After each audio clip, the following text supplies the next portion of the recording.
It's Friday, it's the weekend, and we're going to talk about 3 ways to get your earnest money back. Yeah, yo. Yeah, yo.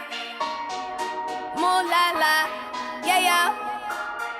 Beautiful people, it is Olivia Marquez with Olivia Marquez Real Estate. I missed you guys. I was not able to get my Talk It Out Tuesday out there, but it's Friday, it's the weekend, and we're going to talk about 3 ways to get your earnest money back. We work hard for our money. We're trying to invest our money. We want to make sure that we're spending our money, and if we're doing any type of risky activity, we can possibly get that money back. So when we're talking about buying a house, there are 3 ways you can get your money back. Your first one is due diligence.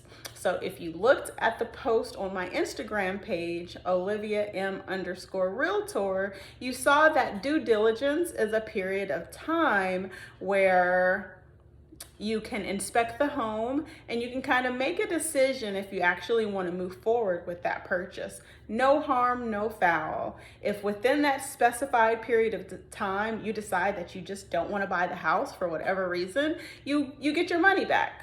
No harm, no foul, like I said. All right, so that's the due diligence period during that time where, you get your money back.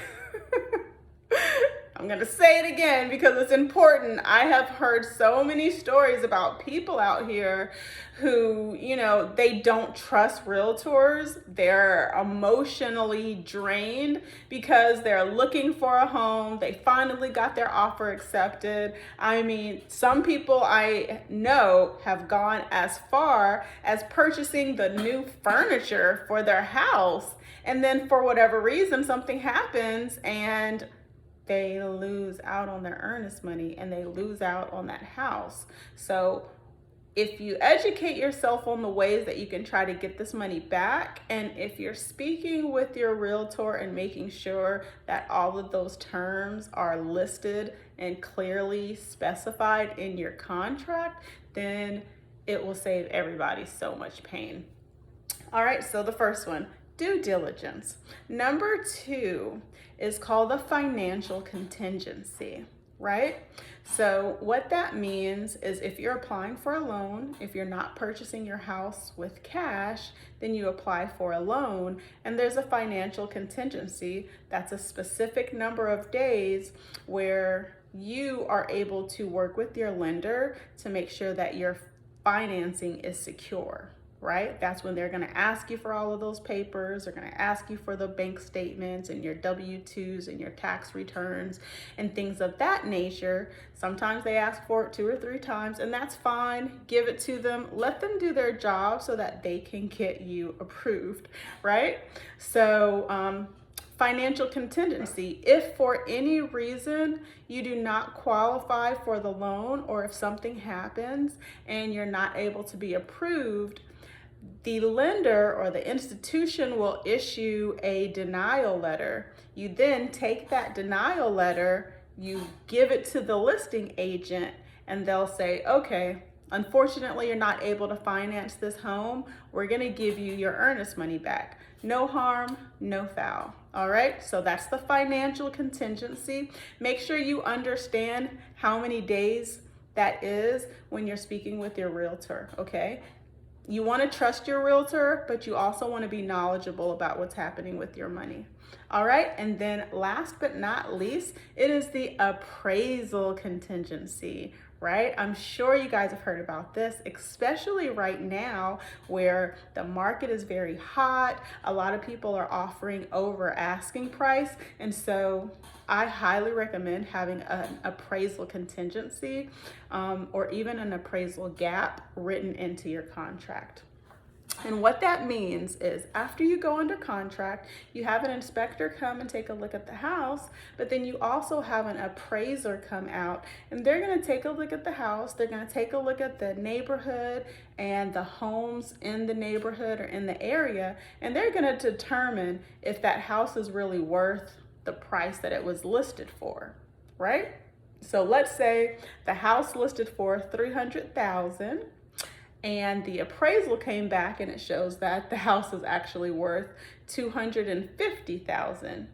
what do you think the bank is going to do? Do you think the bank is going to pay the $300,000 or do you think the bank is going to pay the $250,000? Yeah, so the bank is going to pay $250,000. That's a $50,000 gap in this example, right? So with that appraisal contingency, you're giving yourself some cushion to be able to negotiate and say, all right, we'll pay $250,000 or we'll pay, $10,000 above whatever the appraisal amount is. This is very important. You definitely want to have this conversation with your agent because you don't want to be on the line for paying $300,000 when the appraiser comes back and it's not even worth that. So I don't want to confuse you guys. I hope it doesn't sound too complicated. If you want to call me, I'm more than happy to jump on the line and talk with you about that. But definitely if you're working with a realtor, you definitely want to have those conversations. So if for whatever reason that appraisal comes back and you and the sellers are not able to come to an agreement, then you can walk away from that deal and get your earnest money back. So no harm, no foul again. So those are the 3 ways that you can get your earnest money back. What's number 1? During the due diligence period. During the due diligence period, you can just say, hey, I think I found another house that I like. I don't want this one. Walk away. Number 2, the financial contingency. If for whatever reason you are denied for your loan, you can walk away and say, hey, I couldn't get approved. No harm, no foul. Number 3, the appraisal contingency. If it turns out that house is not appraised at the value that they listed it as, you can, if it's written in your contract, you can walk away, get your earnest money back, no harm, no foul. So those are the 3 ways that you can get your earnest money back. If you have any questions, like, share, subscribe, refer. And find me on Instagram, Olivia M Realtor _Realtor. Bye guys. Yeah, yo. Yeah, yo. Moo la la. Yeah, yo.